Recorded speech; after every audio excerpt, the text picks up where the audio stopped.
Well, they say good things come in threes, and Syracuse is hoping to deliver a good thing in the form of a third straight ACC Tournament championship this weekend. Welcome into the CitrusTV studios for this Cuse Countdown webisode alongside KJ Vaughn and Nicole Hansen. I'm Paul Mancano. Guys, Syracuse first has to get through North Carolina Friday night in the ACC Tournament semifinals. But if they do that, and if they win again on Sunday, they'll have won their third straight conference championship. What an accomplishment that would be. That would be huge for this team, but did people really, I feel like people might see it coming. I mean, this team's been doing great this season, close games maybe, but they've beaten all the teams in the field and they're #1 going in. I mean. Yeah, I'm going to agree with you on that one, Nicole. I mean, it certainly would be good for Syracuse lacrosse as a whole and I guess the streak they've been on, but this year, unlike maybe some other years, I think it's certainly a little expected that Syracuse handles the competition again because they've already beat everybody and wins the ACC tournament. And one of the teams that they have beaten already was UNC. They played them less than 2 weeks ago. They won an overtime game on the road. What kind of impact does that game have on their upcoming game Friday night?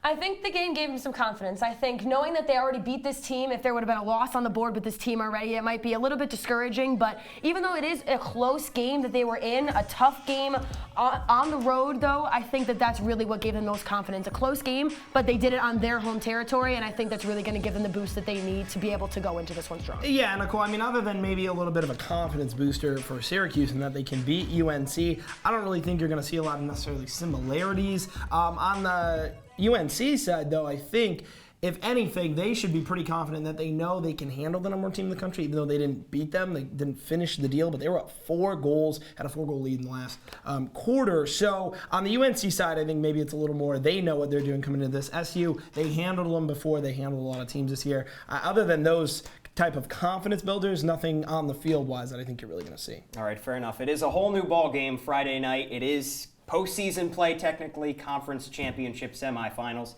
Let's get your keys to the game if Syracuse wants to advance to the ACC tournament finals. Let's begin with Nicole. My key to the game is something this team's need to work on all season, 60 strong minutes. This team needs 60 strong minutes of play to be able to really close this deal. They've been struggling with this all season. Either the defense struggles and the offense steps up, the offense slacks and the face-off man steps up, the face-off struggles so something else steps up. This has been happening the whole season. And to look at Virginia, for example, they gave up 8 goals in the first half. We're down 8-4, but they came back to win 14-13. This has been happening all season, and I think that if they play 60 strong minutes throughout this game, that's really the key to this one. They need to play strong. Yeah, Nicole, another game, Binghamton, same way. They started off kind of sloppy in the first quarter and got down. So definitely, Syracuse needs to play a full game. For me, I'm going to go more on the defensive side for Syracuse. Somebody needs to lock down Luke Goldstock. He absolutely went off in the last game. 3 goals, 3 assists. Now, obviously, Scott Furman is most likely the player I think Desko was going to want to stick on him. He's your best defender if you're a Syracuse fan, and he's been able to lock down anybody this year. I don't know for sure if that's what Desko plans. He's obviously got Tyson Bomberry and Marcus Cunningham as well in his arsenal, and all 3 of them can play good defense, but whoever it is that's playing on Goldstock, they got to do a better job of locking him down. So that's what Syracuse needs to do if they want to pull off the victory. But will they actually do it? Predictions, KJ. I think they will. I think Syracuse wins this one 11-8 because the offense, you know what you're going to get from this Syracuse attack. They can score from all over the place. The names are limitless. Sergio Salcido and Jordan Evans and everybody. I mean, everybody's touching the ball on offense and they can score. It's the defense that could push them over the edge. And I think if they shut down Luke Goldstock, hold him under what he was able to do last year, #1, they don't need the comeback and they still get the win, unlike last time in UNC. But either way, a win both times for Syracuse. I'm sticking with the trend, the 1-goal game trend, because I don't think it's going to come to much more than that. I have 10-9, though Syracuse still winning this one.